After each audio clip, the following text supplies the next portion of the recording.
귀한 성탄절 여러분들 가정에 하시는 모든 일에 하늘의 축복이 넘쳐나기를 축원합니다. 성탄절이 되면은 우리 보통 생각나는 사람들이 있죠. 마리아와 또 동방 박사, 그리고 양치기 목동들, 그리고 우리가 만들어낸 여관 주인 그러는데 한 사람을 더 기억합니다. 누구냐 하면은 아이 낳을 때 그를 도와주었던 아마 산파가 있을 겁니다. 성경에는 전혀 기록이 없는데 가만히 생각하니까 정말 중요한 분인데 성경에는 이 산파에 대해서 전혀 언급이 없다는 사실을 기억하면서 성경에는 이름난 분도 있지만은 이름 없이 주의 탄생을 돕고 축복한 분들이 많다는 사실을 꼭 기억해야 됩니다. 세상이 이렇게 잘 돌아가는 것은 물론 앞에서 열심히 수고하는 분도 계시지만은 이름 없이 뒤에서 묵묵히 수고한 분이 더 많다는 사실을 우리는 기억해야 될 겁니다. 우리 이렇게 좋은 환경에서 드리는 예배도 누군가의 수고와 노고로 성전이 깨끗이 청소가 되었고 누군가의 봉사로 안내로 이게 되었기 때문에 이렇게 편안하게 예배를 드릴 수 있다는 사실을 분명히 기억해야 됩니다. 내가 누리는 행복과 특권에는 누군가의 희생과 봉사가 있다는 사실을 절대 잊어서는 안 됩니다. 오늘 성탄절에는 오늘 드린 말씀은 이 수많은 예수님 기록자 중에서 동방 박사 이야기를 한번 해보고자 합니다. 물론 이 사람들이 성탄절의 주인공은 아닙니다. 그러나 이들을 기억하자는 것은 예수님 탄생 때 일어난 특이한 사건 중 하나가 하나님 모르는 이방인들이 예수님 찾아가서 경배하고 예물을 드린 것에서 우리는 그들의 귀한 헌신을 한번 찾아보고자 하는 겁니다. 또 이 박사들에게 마사를 통해서 예수님의 생애에 큰 어떤 영향을 미쳤기 때문에 오늘 박사를 한번 돌아보고자 하는 겁니다. 예수님은 불행하게도 가장 악한 왕인 폭군 헤롯의 시대에 베들레헴에서 태어나셨습니다. 이는 아들 낳으면 무조건 다 죽이라는 애굽의 그 바로 왕 때 태어났던 모세와 비슷한 환경 같습니다. 주님이 이 시기 태어나신 것은 아마 앞으로 그러면에 가실 길이 매우 험난한 길임을 예고하는 것이라 볼 수가 있겠죠. 당시 지도자인 제사장과 서기관들은 백성의 신앙에는 관심이 없고 오직 정치적으로 타협하면서 자기들의 영광과 부만 추구하고 있었습니다. 이들은 주님의 탄생에는 전혀 관심도 두지 않았고 그분의 탄생에도 전혀 모르고 있었습니다. 이런 자들이 백성들이 지도자였으니까 백성들의 신앙 상태가 어땠을까요? 아마 암담했을 겁니다. 백성들은 소망을 잃고 하루를 그냥 살아갔습니다. 이 어두운 시대에 예수님은 오셨고 동방박사 그들 예수님을 찾아와서 경배를 드린 것이 오늘 말씀의 핵심입니다. 오늘 성탄절을 맞이해서 우리는 이 주의 생애에 귀한 동력을 했던 동방박사들을 조금 살펴보고자 합니다. 먼저 이들의 신분을 봅니다. 이들은 지금의 중동 지역, 즉 이라크 지역에서 별을 연구하던 천문학자라고 말을 하지만 그들의 정확한 신분은 잘 모릅니다. 성경은 그들의 이름도 고향도 출신도 밝히지 않고 그저 동방에서 온 박사라고만 밝히고 있습니다. 아마 이들에 대한 신분과 자세한 얘기 없는 것은 성탄절 주인공이 바로 예수님이기 때문에 주님께만 모든 초점 맞추라는 그런 의미인 것 같습니다. 유명한 소설 베너해는 이들의 이름이 기록되어 있습니다. 가스팔, 메키올, 발다살 이렇게 밝히고 있지만 아마 정확한 이름은 아닐 겁니다. 성경에는 그들 이름이 없고 다만 그들이 예수를 찾아와서 경배하며 예물을 드렸다는 것만 기록하고 있습니다. 이들의 직업은 지금 치자면 아마 우주과학자인 천문학자라고 할 수 있을 것 같네요. 그 당시에 천문을 연구하는 사람이라면 아마 사회적으로도 지위가 매우 높았던 것으로 기록이 됩니다. 특히 중동에서는 하나님 믿지 않는 왕들이 주로 천문에 의지하여서 국가 통치한 경우가 많았기 때문에 이들의 지위 또한 매우 높지 않았을까 그렇게 생각을 해봅니다. 이 존귀한 분들이 바로 예수님을 찾아왔습니다. 두 번째는 그들의 신앙을 봅니다. 이들은 별을 연구하다가 왕이 오심을 알게 됩니다. 아마 그들은 하나님 신앙을 가지지는 않았다고 봅니다. 그들이 살았던 그 중동 지역은 주로 우상을 섬긴 나라들이죠. 그러나 그들에게 하나님 신앙은 없었지만은 이들은 이 별을 따라서 수천일 길을 마다 않고 예수를 찾으러 왔다는 사실을 봅니다. 여기에 바로 그들의 신앙이 담겨 있습니다. 알지도 못하는 왕이 탄생했다는 소식에 그들은 모든 것을 다 뒤로 한 채 몇 달씩이나 걸리는 길을 찾아서 예수를 찾아온 것을 볼 때 그의 신앙이 보통 아니라 그렇게 보아집니다. 그리고 그들이 찾은 사람은 바로 마구간이었고 어느 누구도 찾아보지 않은 천한 신분의 자녀였습니다. 그런데도 그들은 예수님을 하늘에 내린 천사로, 하늘에 내린 왕이라고 믿고 그분께 무릎 꿇어 경배한 사실에서 이들의 신앙이 메시아 신앙은 아니지만 우주 만물을 통치하시는 하나님을 인정하는 믿음이 있었음을 우리가 알 수가 있습니다. 어떤 종교인이든지 진짜 그 도에 통달한 종교인은요, 자기가 믿는 신이 하나님이 아니어도 하나님은 알고 인정한다고 합니다. 하나님을 알지 못하고 인정하지 않는 종교인은 가짜 종교인입니다. 진짜 무당들, 진짜 영험한 점쟁이는요, 하나님을 압니다. 우주 만물의 주인은 하나님을 그들도 알아요. 그런데 이 하나님을 모르는 무속인은 전부 다 가짜입니다. 이 박사들은 하나님을 모르는 사람이지만은 별을 보고 나서 우주 만물 통치자가 주님이심을 알게 된 겁니다. 그리고 이 메시아를 만나기 위해서 위험을 무릅쓰고 먼 길을 찾아왔습니다. 그 길이 무려 1200km가 넘는다고 합니다. 산을 넘고 강을 건너고 사막 지나서 오는 그 험난한 길이기에 아마 서너 달은 걸렸을 겁니다. 또 오는 이 길에는 많은 위험 요소들이 기다리고 있죠. 추위와 질병, 또 해충의 습격, 거기다가 강도들까지 모두 다 위협의 대상이었을 겁니다. 그런데 이 위험과 수고를 마다하고 메시아를 찾아온 것을 보면은 이들의 메시아 대망이 얼마나 컸던가를 알 수가 있습니다. 즉 그들에게는 이렇게 구원을 소망하는 믿음이 있었다는 것을 우리가 추측할 수가 있습니다. 세 번째는 예수님 대하는 태도를 봅니다. 요즘 할머니들의 말을 들어보니까 손주 태어났다고 축하금으로 몇백만 원씩 준다 하더라고요. 그만큼 출생 자금을 줘야만이 좋은 할머니, 할아버지로 그렇게 인정을 받는다고 합니다. 요즘 그래서 애 놓으면 할머니 난리라고 합니다. 손주는 기쁜데 줄 돈은 없고 주긴 줘야 되겠고 안 주면 며느리 눈치 보고 하여튼 그런 어떤 딜레마가 많다고 합니다. 근데 왜 손주를 태어나면 그렇게 돈을 많이 줄까요? 내 핏줄이잖아요. 내 손주잖아요.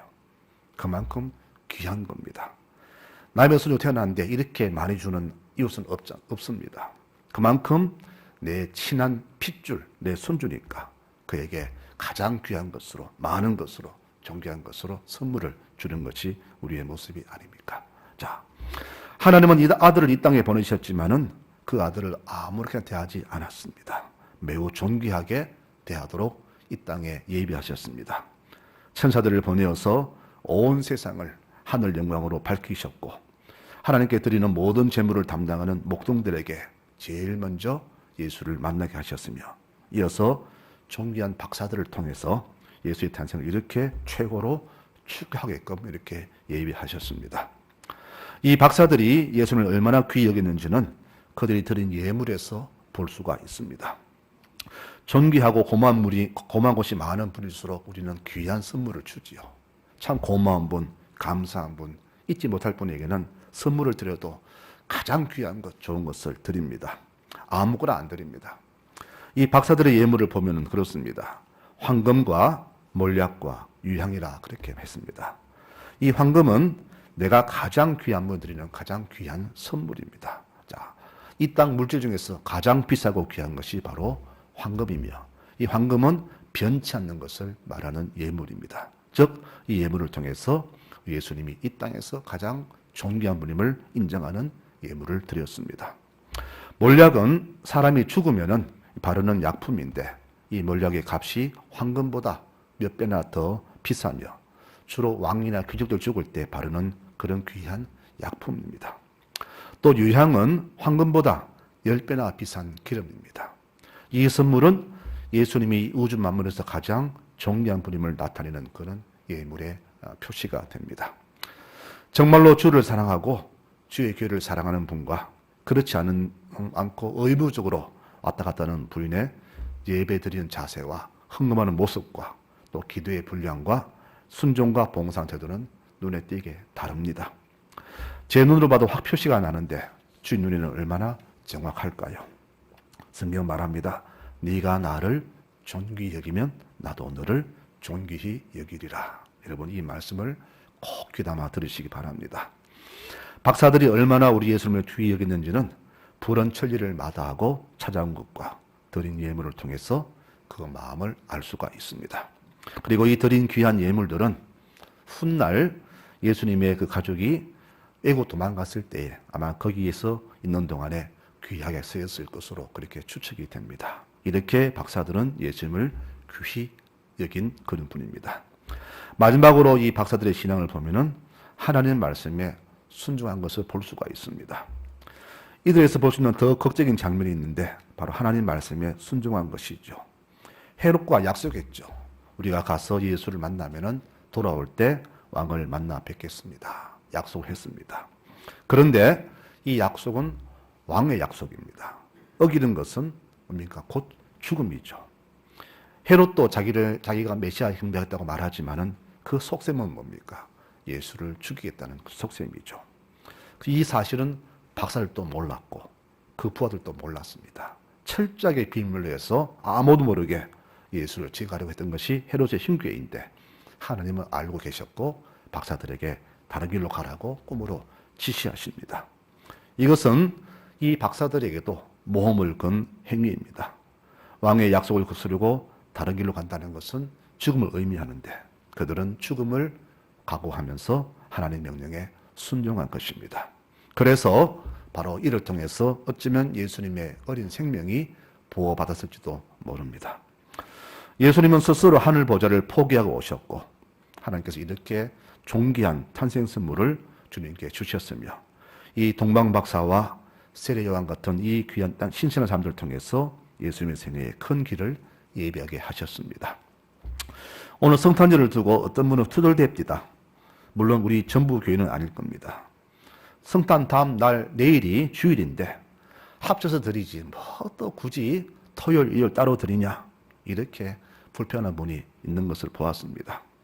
아마 모르긴 몰라도 성탄절에 무슨 좋은 계획이 있었던 것 같습니다. 아니면은 예배가 기치한지도 모르겠죠. 이것을 볼 때 우리의 신앙이 얼마나 가볍고 하찮은지를 우리가 볼 수가 있습니다. 내 계획이 틀어지고 내 시간 뺏기는 것이 아까워서 나를 구하시려고 하늘을 포기하고 오신 예수님을 그 날을 한 번에 뭉텅그려서 드리자. 이것을 보니 마음이 답답했습니다. 이렇게 생각해 보았습니다. 내가 그렇게 아까워하는 그 시간, 그렇게 귀히 여기는 물질들을 나보다 주께 드리면 얼마나 좋을까? 이런 생각을 한번 해 보았습니다. 왜 우리 교인들은 이런 생각을 못하고 사는지요? 내가 그렇게 귀히 여기는 시간과 나의 취미와 물질을 다 주께 드리고 싶다. 내가 가장 나를 사랑하신, 나를 구하신 주께 드리고 싶다. 이런 마음을 왜 못 가지는지요?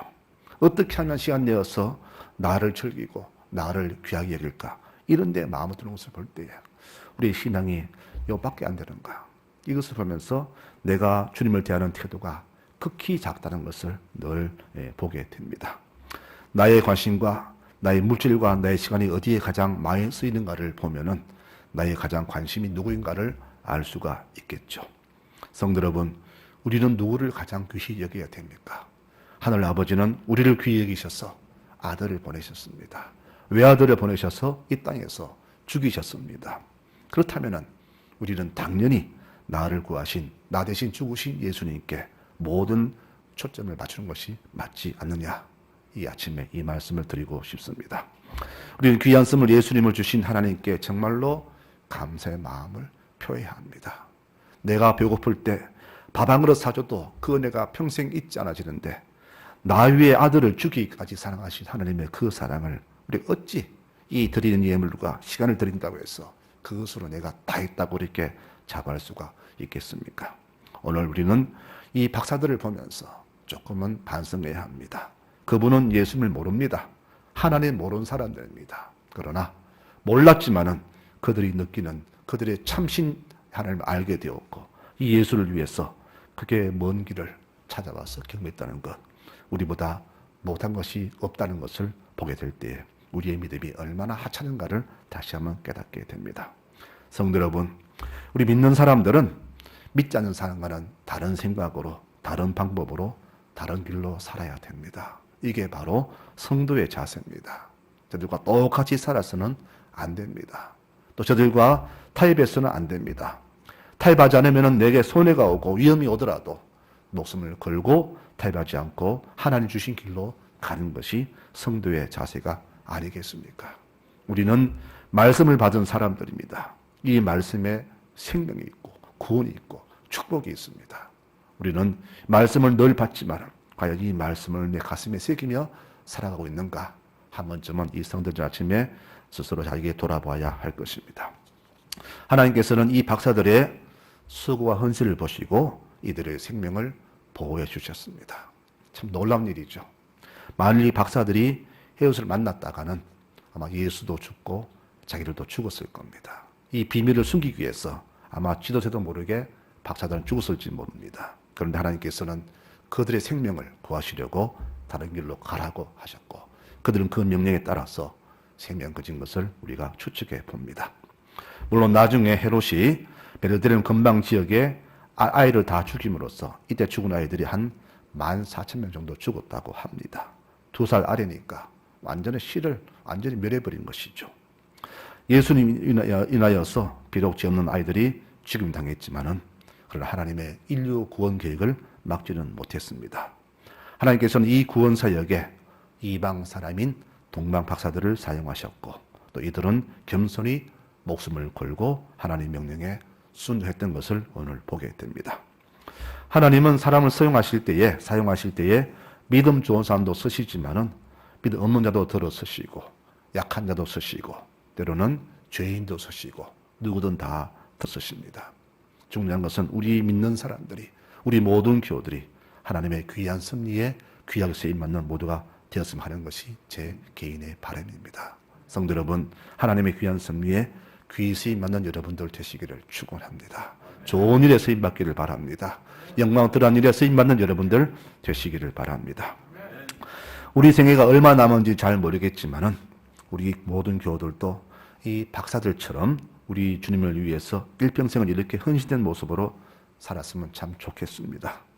우리 삶에 형식과 허식과 허탈한 것을 다 제거하고 진실과 참됨과 경건함만 남았으면 좋겠습니다.